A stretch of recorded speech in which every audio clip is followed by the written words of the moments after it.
Welcome everyone to the Brain Health and Wellness Initiative series.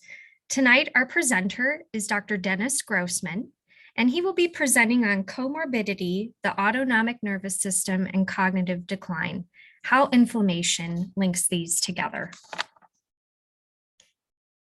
My name is Hannah Doles, and along with my colleague, Nicole Herbert-Hale, we provide care navigation in the JFSA Dementia Care Navigation Program. Our program establishes an empowering environment to help improve the quality of life of those who have dementia or at risk of developing dementia, while helping family caregivers reduce the stress and burden that often occurs while caregiving.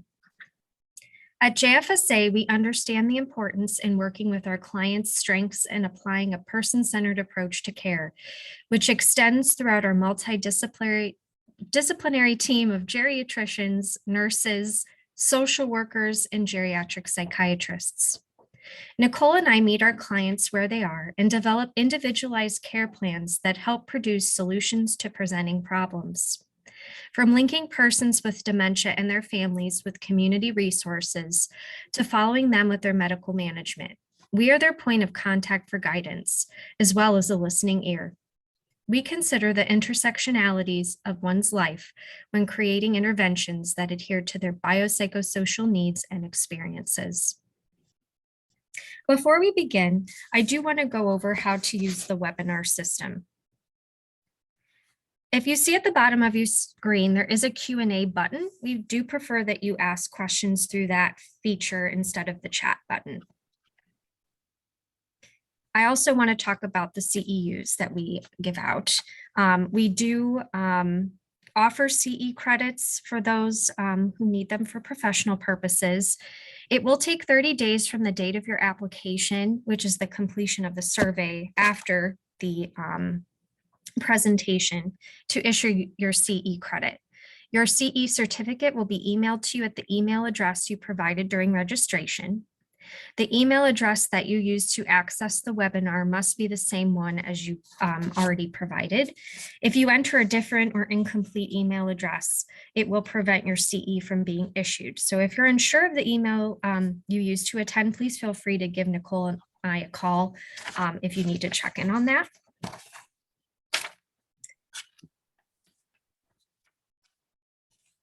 And a little bit about our presenter tonight. Dr. Dennis Grossman is a graduate of the Case Western Reserve School of Medicine with over 30 years of experience in internal medicine.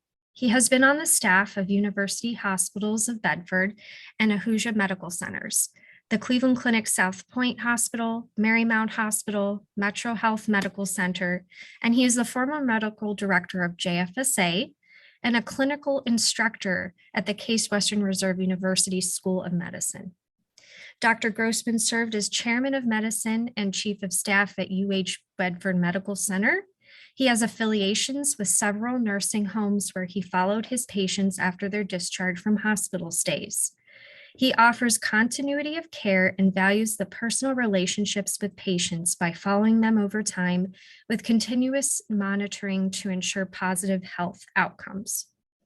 For the past 30 years, Dr. Grossman has been interested in the effects of diet on chronic Western diseases and promoted plant-based diets and macrobiotic diets. Dr. Grossman believes that they play a key part in preventing and reversing some types of diabetes, hypertension, heart disease, stroke, and degenerative joint diseases. Thank you for being with us tonight, Dr. Grossman. Thank you, Hannah. Well, I first want to say that it's a pleasure doing these webinars. And the webinars are here to inspire you to go further. They're really not the gospel. They're a combination of research and my own thoughts and musings. So everybody's individual situation is unique. Apply what's pertinent and discard what you think is irrelevant. Let me first summarize things. There is a pyramid in front of you, and there is one correction I want to make. So the disease model of medicine is three parts to it. What physicians look for is an organ, which is number one, a defect in that organ, number two, and then symptoms, or what we see from the outside. And if you took a disease like diabetes, the organ would be the pancreas. The defect would be the inability to create insulin, and the symptoms would be high blood sugar with what we call polydipsia, polyphagia, drinking a lot, urinating a lot, eating a lot. So what we try to do in medicine is focus on the defect and treat the defects so that the symptoms go away. In dementia, it's a little more, I would say, obscure. And what I'm going to try to do is present a case where if we look at the defect in dementia, first of all, the organ is not just the brain, but it's the whole nervous system, in my estimation. And that the defect in dementia is autonomic dysfunction, the autonomic nervous system going awry. And I'll explain as best I can the autonomic nervous system and how it dysfunctions. And then the symptoms, what I'm going to focus on are the symptoms of social disengagement, withdrawing from society, the inability to actually have social skills and independence, to create inappropriate behavior through memory loss and through dysfunctions. Now, the autonomic nervous system is our gyroscope. It's what allows us to be back at a level keel no matter what happens to us.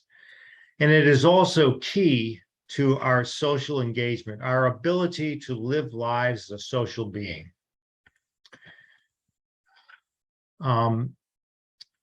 We create this social disengagement when there are stressors, and those stressors can be from many sources.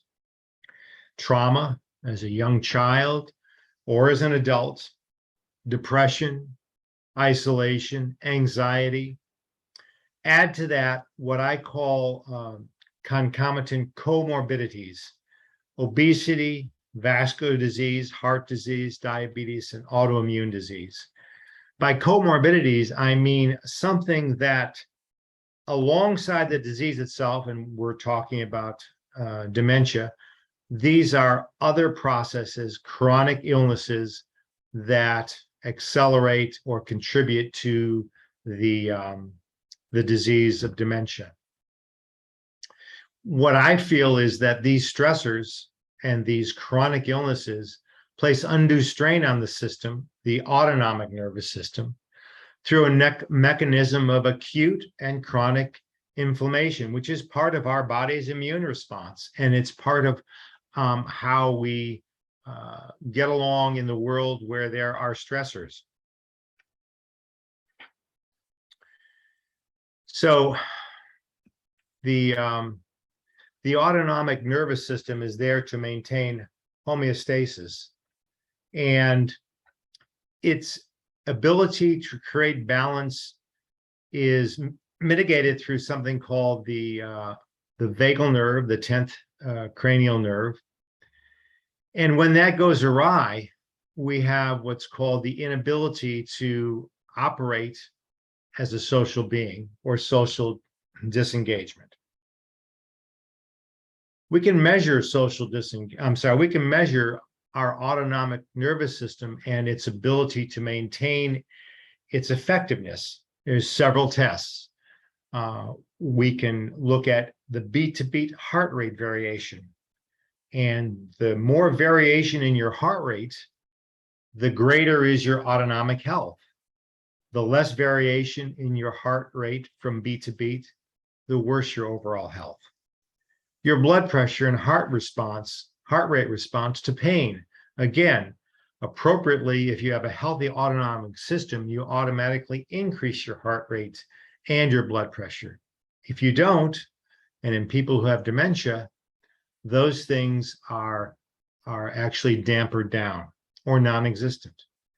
And also elevated resting heart rate has been correlated again with a poor autonomic function. So why is that important? Well, the autonomic system is our ability to engage with the world at large. It's comprised of two major divisions: the sympathetic, which is our fight or flight response, which is mitigated by norepinephrine, cortisol, adrenaline. These are terms that increase the heart rate, increase the muscle tone, shift the blood to the extremities away from the gut. And then there is the parasympathetic system, which maintains rest and replenishment. And this, again, as I was referred to earlier, is mediated through the vagus nerve, the 10th cranial nerve. What's interesting is that we have to have a balance between parasympathetic and sympathetic, and that both have to be activated at all times. But the ability to go back and forth and balance between the two is what makes us healthy in terms of our autonomic function. The vagal nerve, or the vagus nerve, the 10th cranial nerve, also has two components: a ventral nerve and a dorsal nerve. Ventral means towards the belly. Dorsal just means towards the spine. So it has two divisions to it.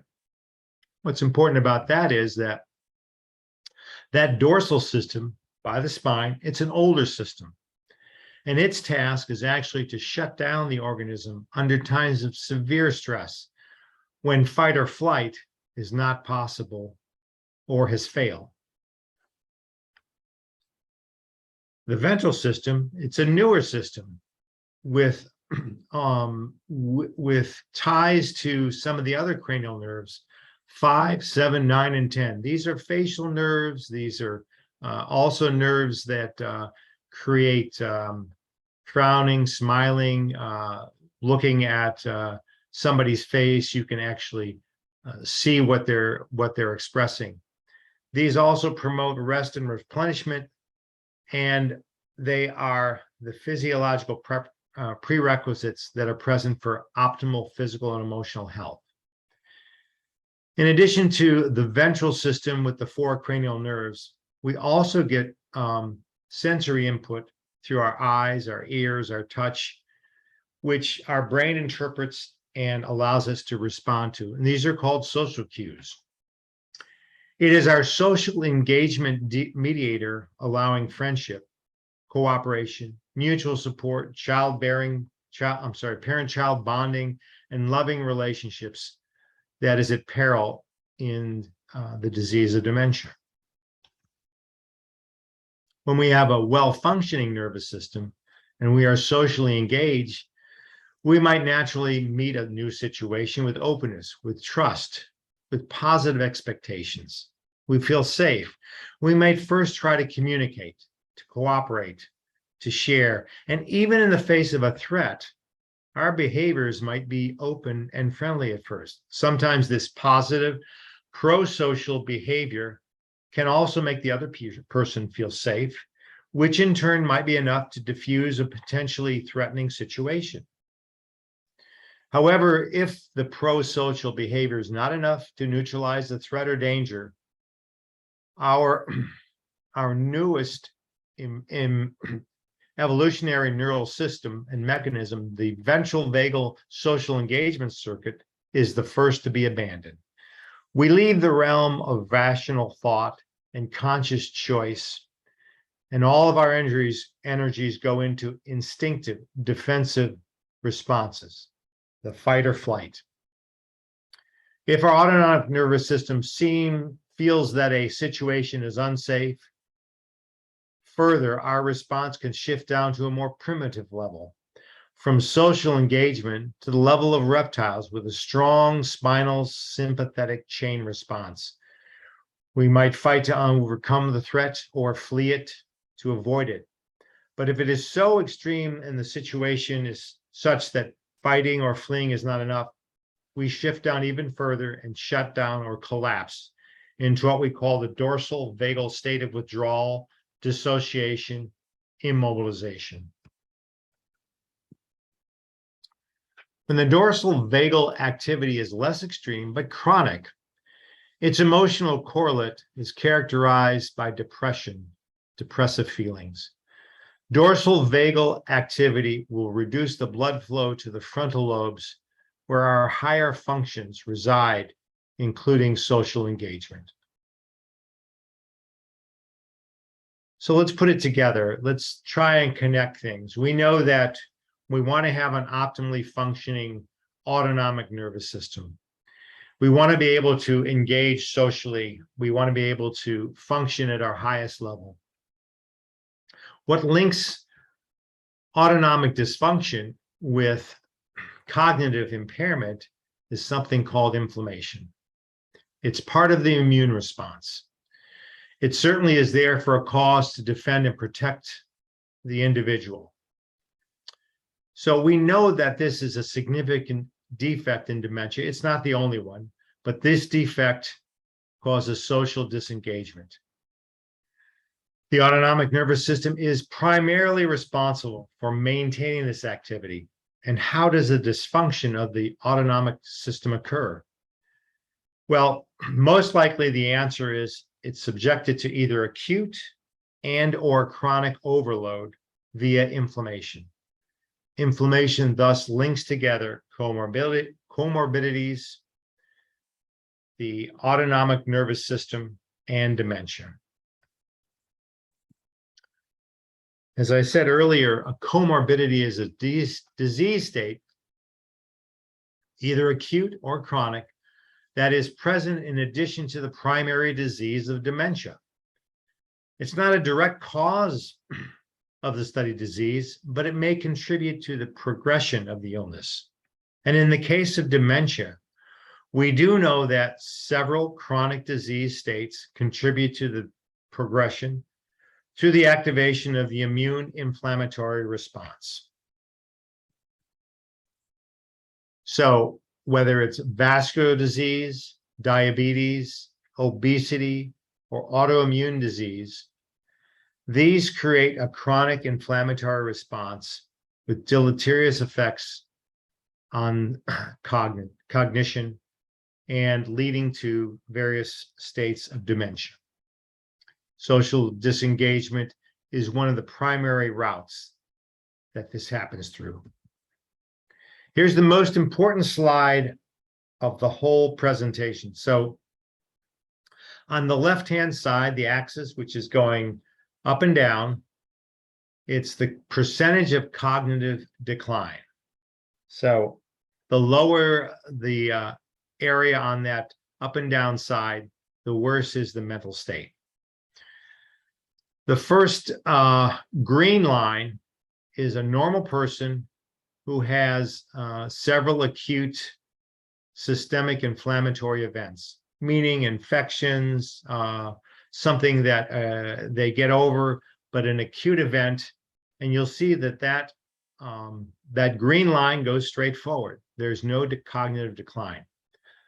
The red line in the graph is a person who has a chronic illness, a chronic disease state without any acute systemic inflammatory events.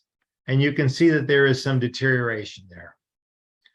The third blue line is a person with a chronic illness, a comorbidity, and acute systemic inflammation. And you'll see that that's an even steeper decline. And then lastly, the black dotted line or hyphenated line is individuals with disease state comorbidities and chronic inflammation, not acute, but chronic inflammatory illnesses. And again, you see that this is causing cognitive decline. So you may see some stepwise decrements, but you will also see slow but steady degeneration. There are two types of inflammation. There's acute and there's chronic. And acute refers to primary severe ongoing infection. And one of the most severe is called sepsis, where there is infection throughout the body, which causes a devastating whole body immune inflammatory response. And this unleashes a host of inflammatory mechanisms throughout the body, and it alters the brain's milieu and susceptibility to other ongoing processes like cognitive decline. It has been well documented that those individuals who have had premorbid dementia and survive a bout of sepsis or infection throughout the body have a much more rapid deterioration of their cognition afterwards.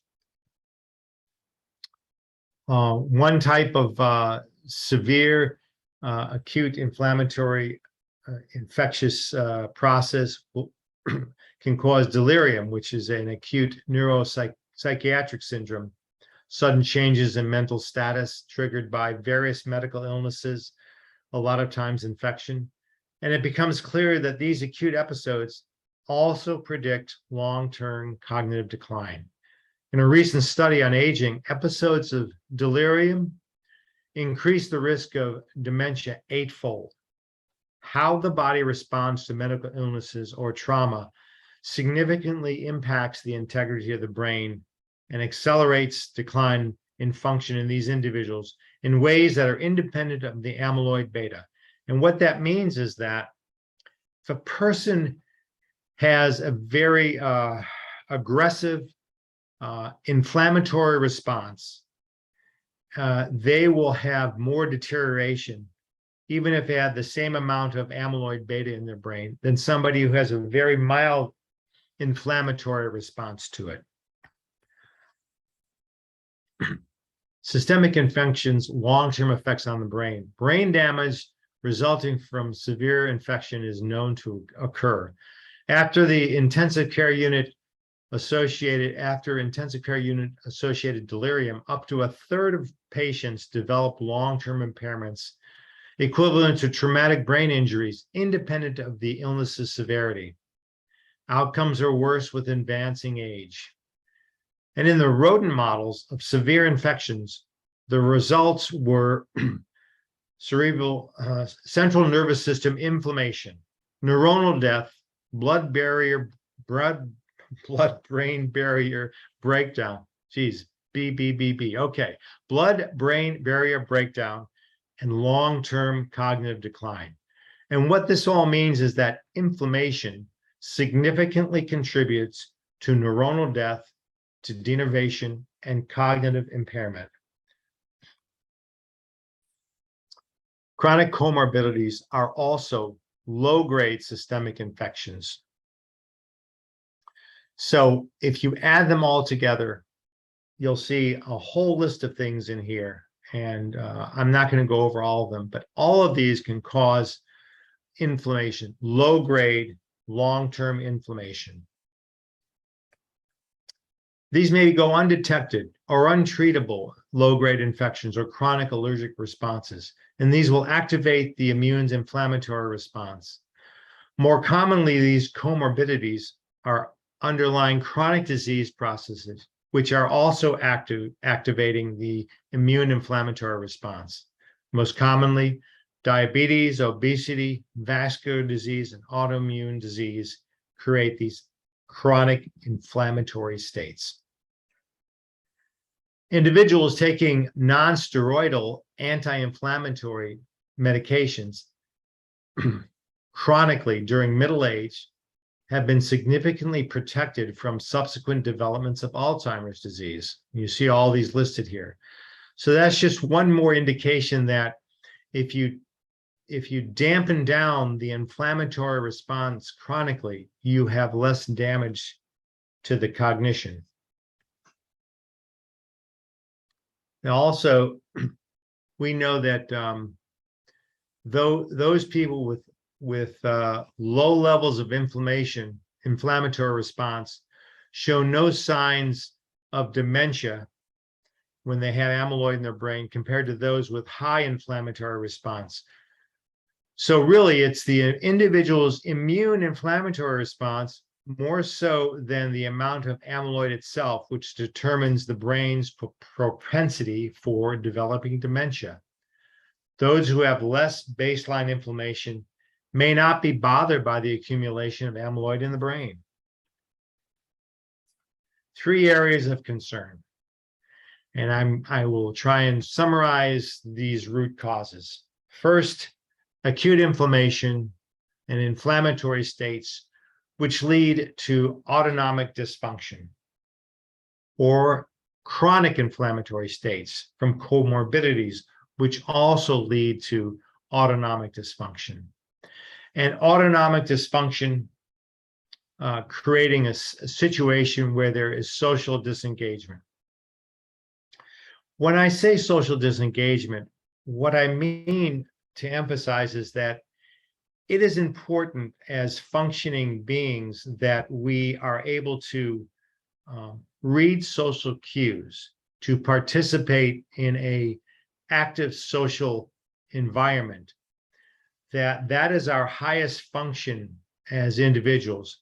And when we lose that ability through damage in parts of the brain, and mostly these are parts that have to do with being able to read other people's faces, other people's input, gestures, posture, our ability to understand what we are facing becomes impaired, and then we no longer function on a level that is socially engaged.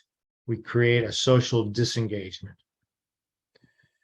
The 3 areas that we need to focus on in preventing cognitive decline is, number 1, focusing on comorbidities to minimize acute or chronic inflammation.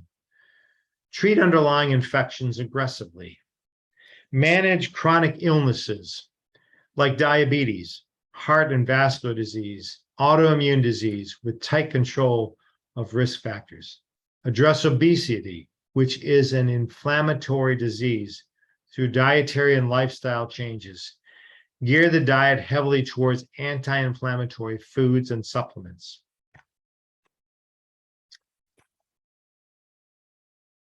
Optimize the autonomic nervous system. There's lots of things that do that. We are able to actually work on our autonomic nervous system and balance it through things such as breath work, singing, humming, yoga, stretching, relaxation, meditation, guided imagery, mindfulness training, communing with nature, exercise, washing your face and neck with cold water. I know I was kind of taken aback by that, but it works. Cold showers, balancing the gut with microbiome, a whole food, plant-based diet. In addition, attitude of gratitude, smiling, laughing, nostril breathing, which is a special technique, massage, visiting with uplifting people, and the list goes on and on. And lastly, improve social engagement. Reconnect to individuals and group socialization. Encourage and integrate into a support system.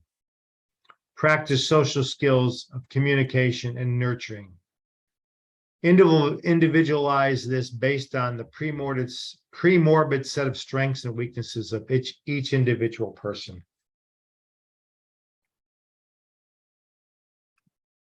These are just some references. In conclusion, it is my feeling that there's a lot we can do.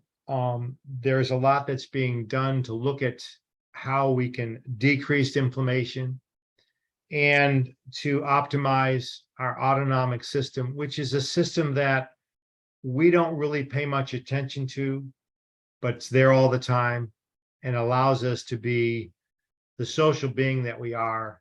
And we want to be able to preserve that and enhance it. Thank you for your time.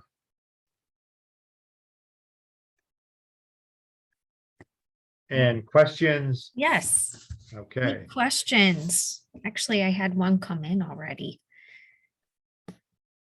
All right. Are there situations where excess inflammation can be reduced by dietary measures? So yes, there have been many studies looking at, and again, each individual is a little bit different. Some people tolerate some foods better than others. It depends on how your gut reacts to these foods. But there has been a lot of good information about increasing fiber. Some people have to decrease or eliminate glutens, less what we call arachidonic acid, which is found more in animal protein, and more omega-3s, more plant-based foods. So yes, there are dietary, and you can look this up. There are dietary foods and guidance, but I would say that, again, on an individual basis, everybody may react differently, and there's not one rule that covers everybody. Good question. Thank you. Another one. Can you please explain how obesity is considered an inflammatory condition? Yes. So that's, I'd have to review my notes, but what has been found is that the accumulation of fat cells actually triggers the immune system through certain hormones that actually create a low-level inflammatory situation.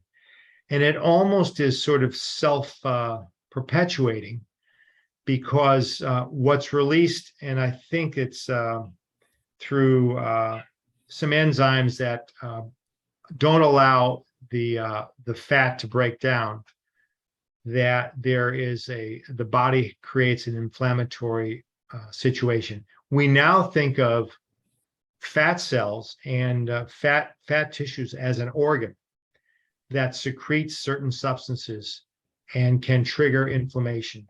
So there's a lot of new research about that. I'm sorry I can't give you more details. I can't remember it all, but it's quite complicated.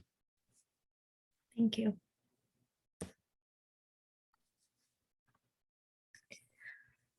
You discussed acute inflammatory states. Can you please discuss how UTIs can impact cognitive functioning?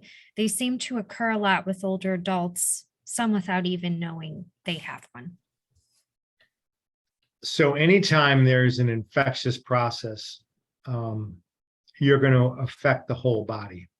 And what's interesting is that, especially in medicine, when I was practicing in the hospitals, if somebody had a change in mental status, the first thing we would do was check their urine in an elderly person, because again, as we get older, there's less and less margin for error. And a little bit of decrease in cognition creates something that looks like a bigger problem. When we're younger, it may affect us a little bit, but we have such reserve that there's not much that we can tell on the outside. So when you have an infection, the inflammatory process can be localized, but there can be systemic or the whole body effect, and it can create also sort of a drain on the energy of the body. And when you have a drain on the energy, other areas get less blood flow, less attention, and some of that might be blood flow to the brain, cognition in the brain, things like that. And again, as you get older, and if you have less margin for error, it's going to show up as more of a cognitive change. Thank you.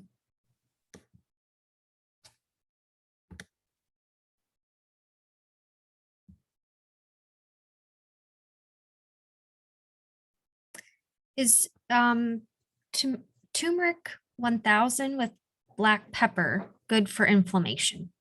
I think it is anti-inflammatory, the turmeric. I don't know about the black pepper, but the turmeric is.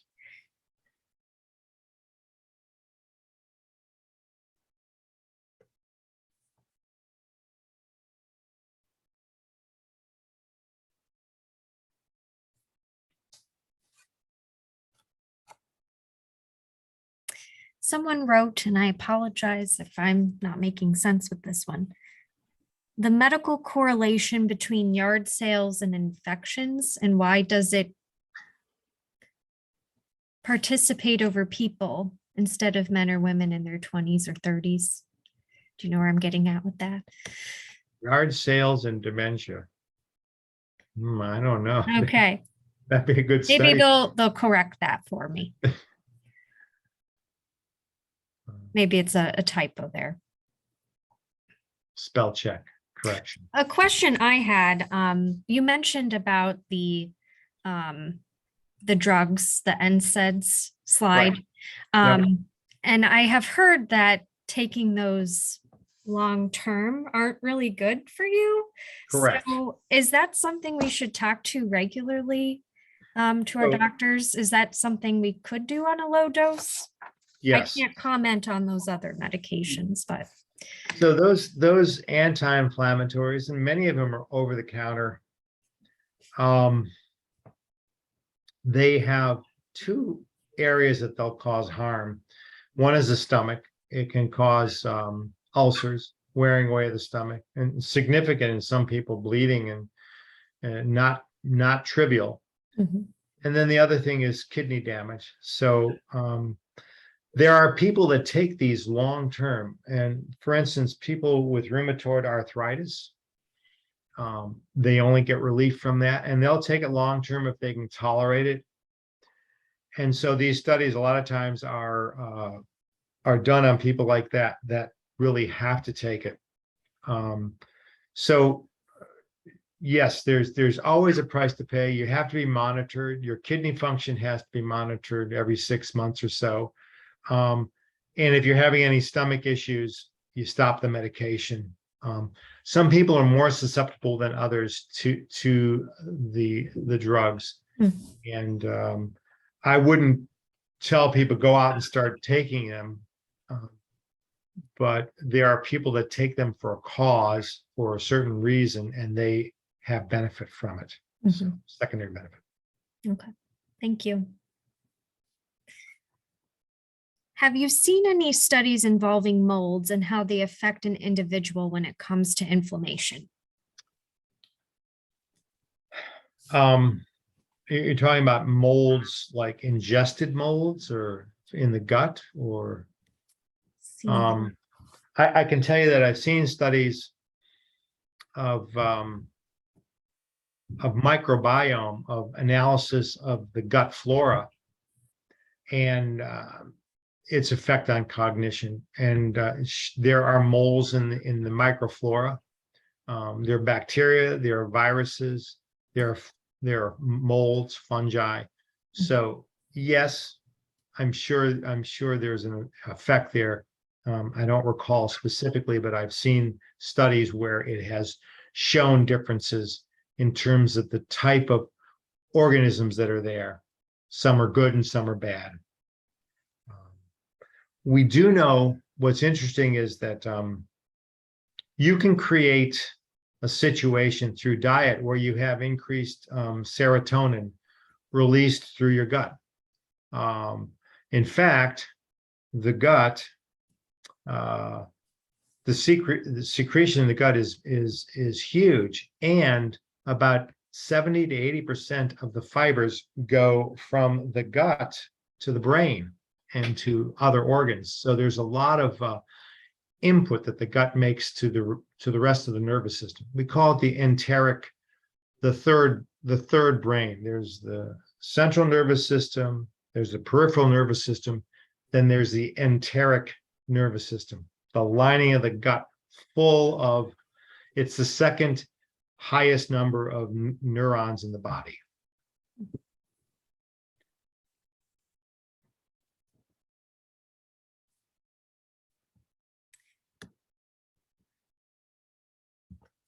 Are are older men or women more susceptible to illnesses that are more inflammatory? Is there a particular reason why one over the other? Well, I think once you become postmenopausal, women become more susceptible. And as men get older, their testosterone levels drop about, I think it's 0.4% a year. So when those hormones, which are really key to maintaining a healthy immune system, when they drop down, there's more and more susceptibility. One interesting finding, we know that cardiovascular disease is an inflammatory disease, and women are protected from cardiovascular disease until they go through menopause. So, and again, what comes first, the chicken or the egg? But I believe that once they drop their estrogen levels, they have the same rate of heart disease as men do. We don't really address that. We kind of poo-pah women and their chest pain, things like that. We don't think it happens to women, but it happens exactly the same rate as men after menopause.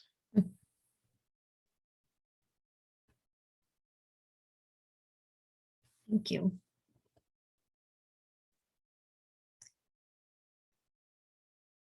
Is there a particular vitamin or supplement that would be good to take for inflammation?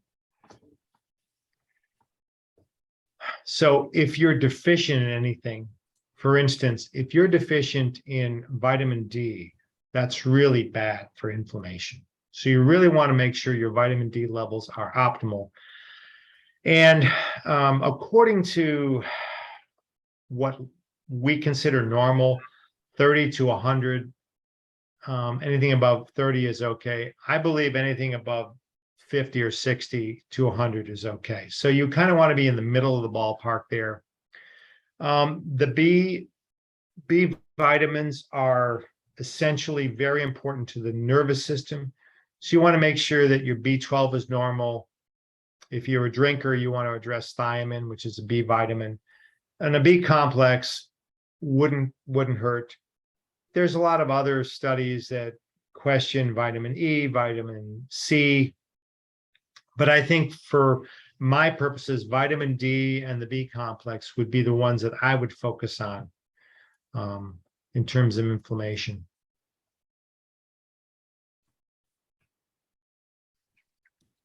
Thank you.